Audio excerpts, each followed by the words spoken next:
Veles i vents han molts desig complir. Faem camins dubtosos per la mar. Mestre i ponent contra d'ells veig armar. Xaloc levant los deuen subvenir. A llurs amics lo grec que lo bijorn. Fent humils pregs al vent tramuntanal, que en son bufar l'ocia parcial, i que tots cinc complesquen mon retorn. Bullirà el mar com la cassola en forn, mudant color en l'estat natural, i mostrarà voler tot a res mal, que sobre si atur un punt al jorn. Ausiàs Marc és una singularitat amarga. Ausiàs Marc és el nostre William Shakespeare. A temps de cor d'acer, de carn i fust, jo sóc aquest que em dic Ausiàs Marc.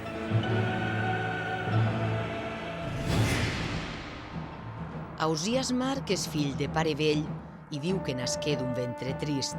Fa 550 anys que ha mort, però va tindre una vida increïble i va escriure una poesia perpètua. 10.000 versos d'amor i de mort que han inspirat l'art i la vida.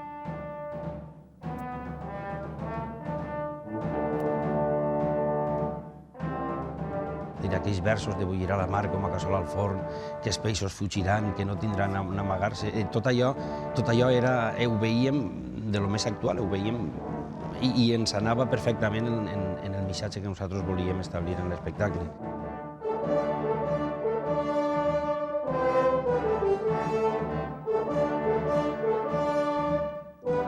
El grup de Vila-real, el Xarxa Teatre, ha begut dels seus versos per a crear l'espectacle Veles i vents, que ara fa 15 anys va néixer per a inaugurar el túnel del Canal de la Màniga.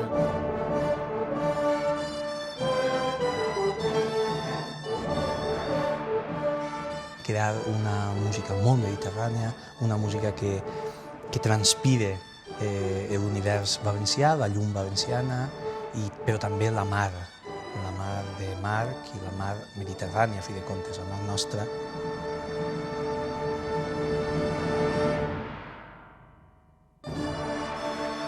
És un visionari i és un visionari apocalíptic.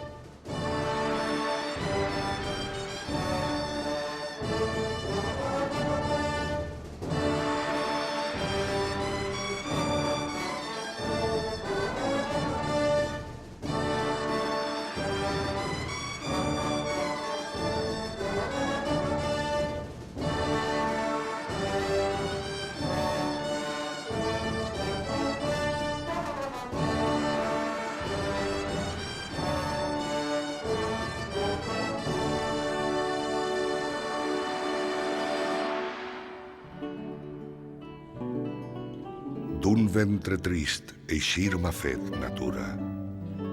Naix l'any 1400 a Gandia, Ausiàs Marc, el més transcendent poeta que ha donat la nostra terra. Fill de Pere Marc, procurador del duc de Gandia i senyor de Beniarjó. Son pare era poeta i son tio Jaume també.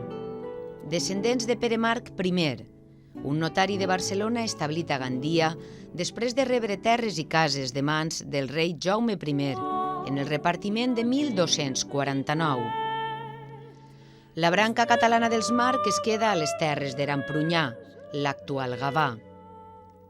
Este castell i estes terres són clau per a la memòria de la família. Sa mare, Elionor Ripoll, tenia 40 anys quan el va portar al món. Volien un home i el van batejar Ausiàs, el sant de l'amor pur. Eren membres de la noblesa i l'educaren per a ser cavaller. Gandia en el segle XV, en l'època d'Ausiàs Marc, és una vila d'uns 500 focs, diuen les cròniques. Això vol dir uns 2.000 habitants que viuen dins dels murs, dins de la trama urbana d'aquesta ciutat amurallada, el centre de la qual, la raó de ser de la qual, és la casa del senyor duc. Però la infantesa li dura ben poc. El 1409 Pere Marc designa el seu fill successor i hereu i li dona el senyoriu de Beniarjó, Pardines i Vernissa. Entra així Ausiàs en el món dels adults i només té 9 anys.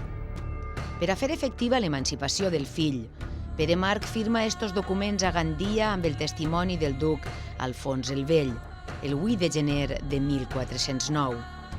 Els hem trobat a l'arxiu ducal de Medinaceli, a Toledo, i ací hi ha escrit en llatí que l'infant Ausias és major de 8 anys, però menor de 9. És la primera vegada que es graven estos documents i són de gran importància perquè ací queda establit que Ausias March va néixer el 1400 i no el 1397, com s'havia pensat. Son pare Pere March mor als 77 anys. Este és el seu testament. Ausias té en eixe moment 13 anys i al servici del nou duc de Gandia es prepara per a ser cavaller. Per tant, és fàcil imaginar-nos-els així fent tots aquests jocs d'armes, jugant amb les espases, el tir d'arc, fins i tot aprenent les arts de la cetreria. Ell després serà famós i conegut com el falconer major del senyor rei. Pren-me així com el patró que en platja té sa gran nau e pensa ver castell. Veient lo cel és ser molt clar e vell, creu fermament d'un encor a s'atzaja. Ausias ha vist la mar des de les platges on ha nascut, les platges de la Safor, però té 20 anys i encara no l'ha vista bullir. La mar, per a March, crec que és la metàfora de l'amor, o una de les metàfores de l'amor predilectes. Per què? Perquè la mar és oscil·lant. La mar no és mai uniforme. La mar oscil·la entre la calma i la tempesta. I què és l'amor? L'oscil·lació permanent entre la calma i la tempesta, entre les passions sempre desfermades. Són els anys en què té el somni de ser cavaller i poeta. Per aconseguir-ho ha de fer-se a la mar i conèixer noves vides. Per això el donzell Ausias March respon que sí a la convocatòria d'Alfons el Magnànim i s'embarca en la seva primera aventura mediterrània al costat d'altres joves nobles i savis cavallers. És una experiència necessària per a tots els joves de la cavalleria. Servir el rei de la corona d'Aragó, servir el Magnànim en els seus somnis, folls que diuen els seus valencians contemporanis, absolutament bojos, perquè signifiquen una gran despesa i un cost polític enorme. Esta és la missiva on era convocat pel Magnànim. Està en el llibre dels estols que es conserva a la biblioteca de l'Església del Patriarca a València. Al principi de maig de 1420, l'estol reial salpa des del port dels Alfacs, a la desembocadura de l'Ebre. És l'expedició dels poetes cap a Sardenya. Ausias, Jordi de Sant Jordi, Andreu Febrer i el canonge de la Seu de Lleida, Alfons de Borja, que amb el temps va ser Calix III. March, des de l'any 20 a l'any 25, està lluitant en Alfons el Magnànim a la mar, la primera campanya italiana del Magnànim a les illes de Còrsega, de Sardenya i després encara de Sicília. Per tant, des d'aquest punt de vista té una formació convencional, la formació cavalleresca convencional, però té una formació llibresca que no tots els nobles tenien. Si com la mar se plany greument te crida, com dos forts vents la baten igualment, un de levant i altre de ponent, e dura tant fins un vent d'ajaquida, sa força gran per lo més poderós. March té un absolut coneixement dels vents per la seva experiència nàutica i a més coneix perfectament per a què s'empren cada algun dels artefactes i utensilis que serveixen per al govern de la nau. Coneix perfectament per a què serveix la brúixola i la empra com a imatges marines en els seus poemes.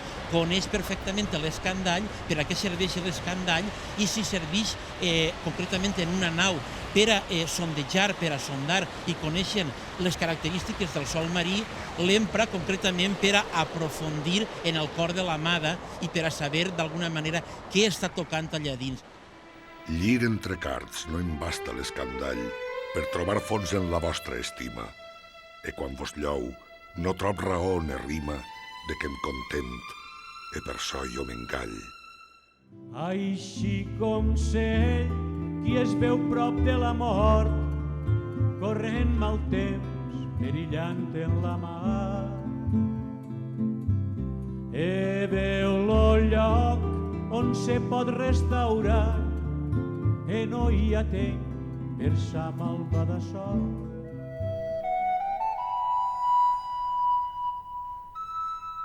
Tots los delits del cos ella perduts, e no atenc als propis d'esperit. En los mitjans a ésser mon delit, e si no l'he, jo romanc decebuts. L'amor a la caça i als falcons l'acompanyarà tota la vida. Després de tornar de Sicília com un valerós cavaller, el magnànim l'anomenarà falconer major de casa del senyor rei. Ausías dirigeix l'ensinistrament dels animals i envia al sobirà els exemplars que li demana. Diem una etapa tempestiva, una etapa oberta, una etapa d'experiències en què es combinen l'amor, el coneixement per les persones, el prestigi, la virilitat i l'experiència d'ensinistrar els animals, els falcons, aquests bellíssims ocells per al rei. E sols d'aquests me resta lo caçar, perquè us suplic, mon care bon senyor, que del falcó me siau donador, un pelegrí lo qual té nom suar. Sabem algunes anècdotes que joves anaven darrere d'ell, joves el buscaven, aquell prestigi d'un jove com Ausiàs que combina els pocs anys, l'experiència italiana, la literatura i fins i tot diria hi ha un cert prestigi amatori. És en esta època quan la reina Maria, l'esposa del magnànim, l'acusa de portar un jove pel camí de la perdició.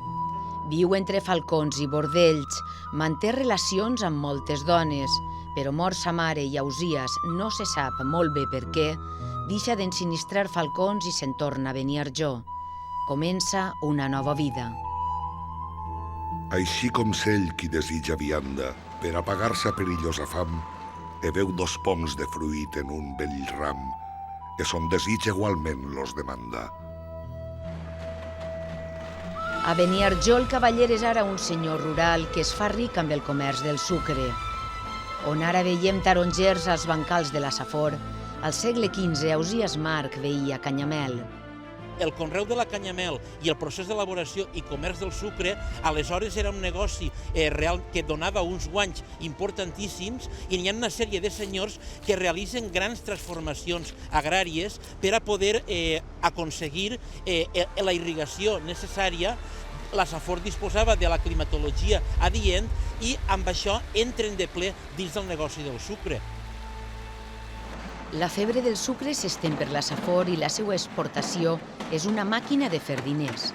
Es dedica Ausías Marc a administrar el seu patrimoni feudal i a augmentar-lo. Alça un trapig, un molí que serveix per a extraure el sucre de la canya, i així controla tot el procés de producció del preat element dolç. Per aportar aigua allà on no n'hi havia mana construir la Su del Serpis i la sèquia d'en Marc, que encara es conserva.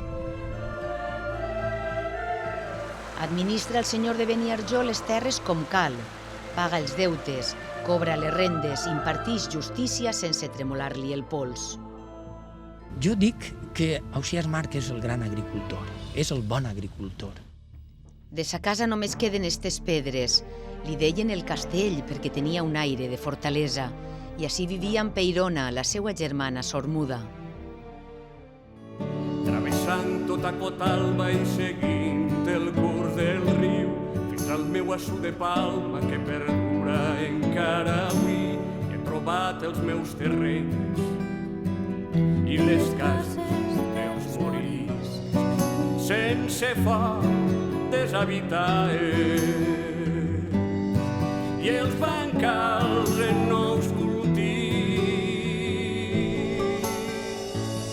Només està la canyamel on l'enginy el meu trapig i ara escolta les campanes que ressonen a l'abril. És la festa del meu poble Sant Marc, el 25. Vinguen jocs de porcs i danses, vinga un gerro de bon vi i que es mostre la bandera que vaig dur d'Itàlia sí. Que la ballen en la plaça que és trofeu ben aconseguit en la més dura batalla del soldat més aguerrit. Cavallera! Beniarjó manté viva la memòria del poeta amb el Ball de la Bandera. Ell portà d'Itàlia la tradició i cada 25 d'abril, dia de Sant Marc, es toquen les caixes i es balla la bandera a la plaça del poble. Llir entre cards, dins de mi porta un forn, coent un pa d'una dolça sabor, i aquell mateix sent de gran amargor. Tot això em pren 10 hores en lo jorn. És el senyor de l'amor turmentat. Llig, domina els versos, té històries amb dones, fills bords, fracassos. Escriu de nit a l'alcova. Les paraules ixen del silenci a la llum d'un ciri i la mà les escriu amb tinta sobre el paper. Llir entre cards és una imatge metafòrica com un lliri en un camp de cards. Així veu el lloc poètic, la dama, plena de seny. També apunta un tema interessant. És un autor que valora la capacitat intel·lectual femenina. Plena de seny, si el cor me cartejàveu, trobareu clar que us amaré sense fi. Ara que us am plus que ja més a mi, tornau-vos llà on de primer estàveu. Marc està construint uns ideals del que voldria i del que no va poder ser. I d'ahí aquest desassossec intern que genera aquesta força tan intensa. Les dones, com per a tots els homes, són universos a descobrir, universos a descobrir, universos a interrogar-se i universos en els quals perdre's. Escriu per a ensenyar a estimar. Estava convençut que era un gran amador. Els poemes parlen de desig, però també de frustració. Els dos únics casos en què sembla que és possible l'amor és en el terreny de la fantasia i quan ha desaparegut la corporeitat que d'una podredumbre i totes les nocions que metges i moralistes s'havien encarregat mancomunadament de difondre a la tardor medieval. Tot això ho escriu Ausiàs Marc en la seva llengua, el valencià. La llengua que li dona poder per a dominar les paraules, per a expressar eixe desfici intern de carn i de pensament. La seva veu és aspra, com les muntanyes de la Safor. Aquella llengua que parlàvem a casa servira per a fer versos, per a parlar de l'amor, que tinguera un temps, que tinguera un passat memorable, que tinguera una figura com Ausiàs Marc, tan llunyana i tan pròxima alhora. Això per a un jove de 20 anys que volia ser poeta, que se sentia poeta com jo, és una descoberta. Colguen les gens amb alegria festes, lluant a Déu, entremesclant de ports, places, carrers i delitables horts siguen cercats amb recompte i grans gestes. I vaig jo, lo sepulcre cercant, interrogant ànimes infernades, es respondran, perquè no són acompanyades d'altre que mi en son continu plant. És un romàntic, així veiem Espronceda, així veiem Byron, però clar, és un romàntic 400 anys abans dels romàntics. Quins tan segurs consells vas encercant, cor malastruc, em fastigia de viure. Com em queda realment impressionat és quan trobo l'Ausiàs Marc i és quan veig que cada paraula, 2 paraules soles ja són un poema, que tot recobra un sentit i que per a mi em serveix com una gran ajuda per explicar la meva obra. El pintor alcoià Antoni Miró conviu amb Ausiàs Marc des dels anys 80. Ha sigut per a ell font d'inspiració i de camí per la vida. Utilitza fragments dels versos de Marc per a titular la seva obra. Aquesta és del llibre Foll, aquesta és Cor malastruc i molt bona sort. Jo crec que sóc una persona absolutament marcada per Ausiàs Marc. De fet, el meu fill li ha posat de nom Ausiàs perquè és com formar part de la família. Mentre la humanitat dure, jo crec que estarà de plena vigència perquè el que viu és etern. S'està parlant sempre de la vida, de l'amor i dels problemes que es repeteixen constantment en la humanitat. Això no té caducitat. D'aquells tons vol que sia senyor, cridant amb veu horrible i dolorosa, tal com la mort crida el vent auirat. Morta és ja la que tant he amat, mas jo son viu, vent ella morir. Sent Ausiàs que l'amor i la mort es donen la mà a Sant Jeroni de Cotalba. Son pare, per la seva relació de vassallatge i amistat amb el duc de Gandia, es va encarregar de la direcció de les obres d'este monestir de la Safor, i així estan soterrades les seues dos esposes, Isabel Martorell, germana de Joanot Martorell, l'autor del Tirant lo Blanc, i Joana Escorna. Cap de les dos li va donar fills. A mi m'agrada dir que Sant Jeroni de Cotalba és el túmul funerari dels amors del poeta. I en la vida de Marc, com que l'amor i la mort són els dos grans temes de la seva obra, podríem dir que Sant Jeroni de Cotalba representa arquitectònicament les dues passions de la vida del poeta, l'amor i la mort. El poeta es queda sol, ningú se salva de la mort. Escriu els cants de mort. No es pot dir amb certesa a quina de les dues esposes els dedica. El que està clar és que patix quan perd l'amada i que és en aquell moment quan l'estima de veritat. La carn vol carn. Qui ama carn, perduda carn, no ama. El 1451, Ausiàs Marc compra una casa a València juntament amb la seva segona esposa, Joana Escorna. On estava situada la casa? Durant molt de temps van pensar els erudits que estava situada al carrer Cavillers, però les últimes investigacions que han mirat el document de compra de la casa venen a demostrar que realment la casa estava situada al carrer Avellanes, un atzucac, un carreró sense eixida que donava per la part de davant al carrer Avellanes i per la part posterior a Sant Joan de l'Hospital. Devia ser, en qualsevol cas, una casa gran, un palau digne per a viure un cavaller que es deia Ausiàs Marc. Víctima de l'amor, torna a les contradiccions de sempre. Està a soles i els poemes que escriu són de desesperació. És el cant espiritual. Ajuda'm, Déu, que sense tu no em puc moure, perquè el meu cos és més que paralític. Marc s'ha fet vell, ha perdut dos esposes, té una amant esclava, 5 fills bords, ha sigut processat per diverses demandes amoroses, demana la mort i té por de l'infern. Li parla de tu a Déu i escriu.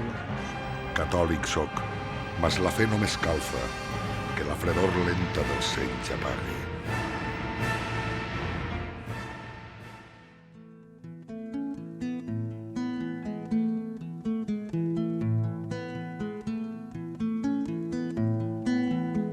Aquesta és la València d'Ausiàs Marc, la València en la qual passarà els últims anys de la seva vida. Per què deixa Gandia i se'n ve a València, Ausiàs? Senzillament perquè és la capital del regne, perquè és una ciutat que creix, és una ciutat alegre, és una ciutat desinhibida.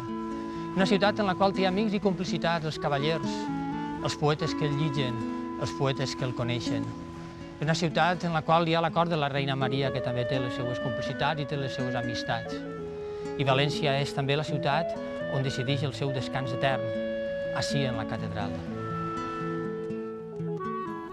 Hem entrat a la seu, hem vist la sepultura d'Ausiàs, hem mirat aquell Sant Vicent vell que pintatja com art. Tornem algunes voltes. El carrer de la Mar, el de les Avellanes. Ací estigué la casa on visqué Ausiàs Marc. Ací, de cos present, estigué Ausiàs Marc. De cos present. Jo sóc aquest que em dic.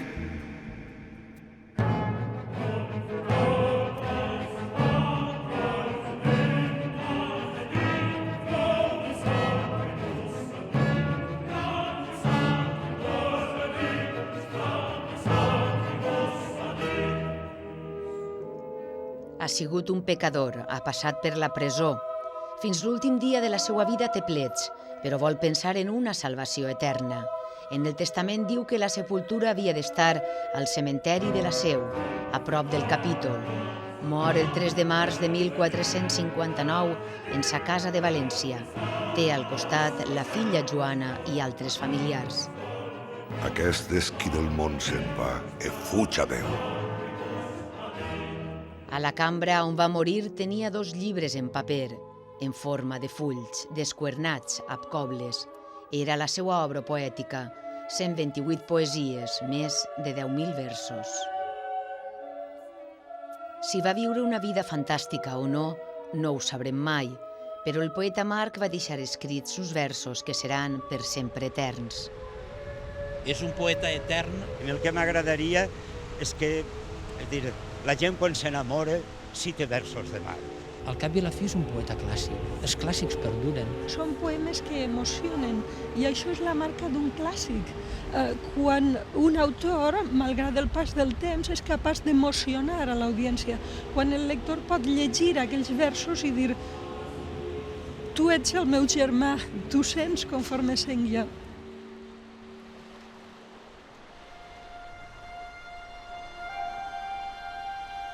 Els versos del poeta que va néixer d'un ventre trist ens colpegen encara avui.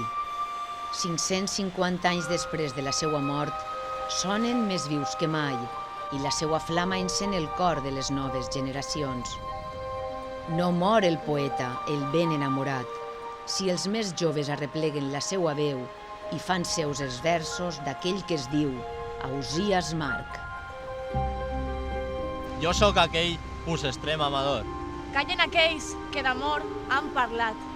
Amor, amor, un hàbit m'he tallat, de vostre drap vestint-me l'esperit. Un sabor d'agre i dolç, amor llança. Jo tem la mort per no ser-vos absent, perquè amor per mort és anul·lat. La velledat en valencians mal provo, e no sé com jo faça obra nova. Doneu-me una crosta del vostre pa, que em lleve l'amargor. A temps e cor, d'acer, de carn e fus. Jo sóc aquest que et dic Ausiàs Marc.